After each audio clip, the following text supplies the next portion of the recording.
There's almost $9 billion of suspected fraud. That's Speaker Lisa DeMuth, and that single line has Minnesota on edge. Tonight, GOP lawmakers say oversight collapsed on Governor Walz's watch, and they're invoking Article 8, Section 6 to force accountability up to resignation.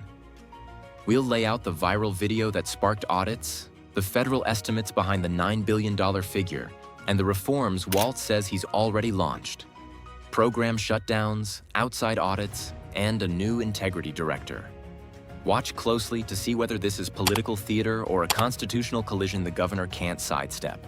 Before we move on, please take a moment to subscribe to the channel and like the video. The clip is shaky, midday, and quiet in all the wrong ways.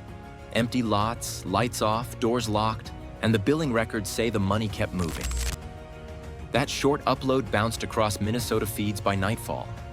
Viewers recognized addresses. Neighbors drove by to check.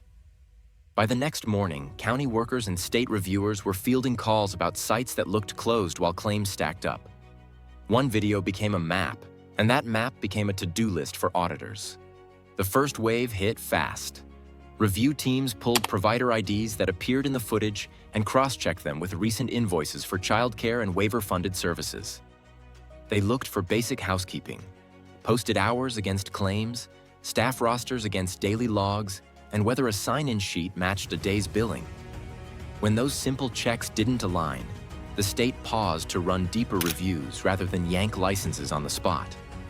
Agencies said some anomalies could be paperwork lag or weekend schedules rolling into weekdays. But the pushback from viewers was blunt. If the doors are locked midday, why are we still paying? Auditors widened the net. They overlaid billing timestamps with time-stamped visits, matched claimed service hours to staff schedules, and searched for clients who seemed to exist only on paper. Patterns stood out. Some providers showed end-of-month spikes that didn't match headcounts. Others billed uniform blocks of hours for different clients, down to the minute, across weeks. A few addresses tied to multiple entities billed at the same time for overlapping services. Investigators stopped short of naming anyone who hadn't been charged. They built files instead, clusters of transactions, visit photos, and call logs, to hand off for possible criminal review. Warnings from the federal side added weight. First Assistant U.S. Attorney Joe Thompson said, "As much as half or more of $18 billion paid through 14 Medicaid waiver programs could be fraudulent." That line wasn't a charge sheet. It was a risk flag for programs that rely on trust, documentation, and spot checks that often arrive late. Fox 9's coverage ran in parallel, tagging roughly $100 million in childcare concerns that the clip highlighted while pointing to a larger Medicaid exposure that investigators were already probing. Public reaction turned hot and stayed that way. Taxpayers watched storefronts sit dark while reimbursements kept flowing. Parents posted midday drive-bys. Staff at neighboring businesses described closed doors during normal operating hours. Agencies started site visits. Some providers saw payments suspended. Others landed in targeted reviews with deadlines for records, logs, and proof of service. The timeline is tight.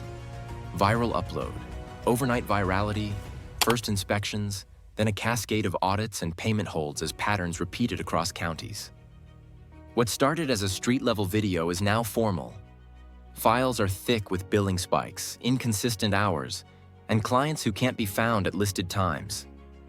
The integrity sweep has moved from comments to case numbers, and the next argument won't be about a clip. It will be about what the state constitution allows when oversight is challenged. So how did a six-figure red flag in childcare turn into headlines about billions? The math trail is the bridge. Start with Medicaid waiver services running near $18 billion over the periods under review. Federal risk estimates said a large share of that pool could be vulnerable during certain windows when controls were loose, documentation was thin, or verification lagged. Add the childcare anomalies that spurred audits, and the public began linking separate pots of money under one story. If this corner looks bad, what else is exposed? The governor's team pushed back on the big number. They argued the totals mix distinct programs, timeframes, and methodologies, and that risk does not equal loss. Prosecutors and federal investigators, meanwhile, focused on system-level exposure. They pointed to the way waiver payments flow: high volume, provider attestation, and complex billing codes, where weaknesses can multiply fast. Those two frames collided.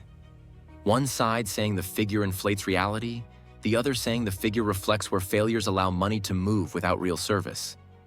You can't understand Minnesota without the national backdrop. Federal agencies have been running joint crackdowns with state partners for years, targeting healthcare fraud, benefits theft, and pandemic-era programs. In Minnesota, the Feeding Our Future prosecutions put a spotlight on grant oversight and vendor networks. More than 90 people have faced charges tied to Minnesota-linked schemes across different programs, feeding a perception that the state became a preferred target for opportunists who understood the gaps. Suspected is a technical word here. It covers risk assessments, sampling models, and open investigations, not proven losses. Auditors test subsets of claims, extrapolate error rates, and flag providers for deeper review. Some cases end with repayments or sanctions. Others escalate to criminal charges. Many sit in the middle: documentation fights, medical necessity questions, and billing disputes. That gray zone is where large estimates live. The numbers are not verdicts. They are heat maps that tell investigators where to look next. Coverage tied Minnesota developments to a broader federal push, noting how state reviews moved in step with national priorities on Medicaid integrity, childcare subsidies, and nonprofit grants. Those stories amplified the idea of an iceberg beneath the surface: visible arrests and indictments on top, ongoing targets below. The phrase stuck because it matched how these probes operate: build cases, flip cooperators, trace money through shell vendors, and move up the chain. Once the estimates hit daylight, perception hardened. Voters saw dollar signs first and methodologies later. A 9-figure childcare scare set the stage. The multi-billion waiver risks set the stakes. That framing sharpened a simple narrative. Oversight missed the scale. Behind the scenes, though, investigators are still sorting signal from noise, claim by claim, provider by provider, to convert models into facts. With the dollar debate now a political weapon, the next move wasn't about spreadsheets. Lawmakers reached for the only lever that promises immediate pressure on a sitting governor. The fuse is lit, so what lever actually moves a sitting governor? In Minnesota, the answer lives in Article 8, Section 6. It's the recall clause, and it isn't casual. It ties removal to serious misconduct during the current term: malfeasance, nonfeasance, or a crime. It's a high bar by design, and it forces critics to translate outrage into a legal case, not a headline. That distinction matters because recall isn't about bad optics or a tough news cycle. It's about proving a failure so grave that voters get a special chance to decide if the governor stays. That's where the argument splits. GOP lawmakers say oversight broke down, and that failure meets nonfeasance, an official duty left undone. They point to missed controls and late crackdowns that let risky payments roll. Walz's allies counter that the state has been fixing the gaps in real time. They point to policy changes, hiring, and targeted enforcement as proof of diligence, not neglect.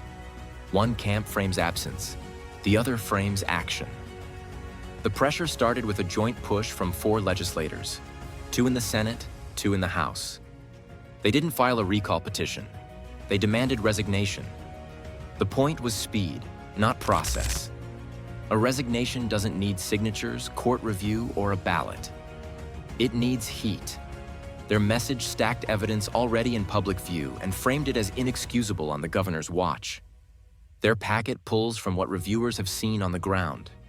They cite the inspections that followed that viral clip, the federal risk estimates that raised the ceiling, and the way certain programs handle attestations and billing without tight verification. They fold in Minnesota's recent fraud prosecutions as context for how schemes move through vendors and shell entities. None of that convicts the governor. It piles pressure on the system and the person who runs it. Walz's answer is tangible steps. The state halted housing stabilization services to reset controls. It ordered outside audits on high-risk payments and set up a statewide program integrity director to coordinate reviews, data matching, and payment holds. Those moves aim at the critique.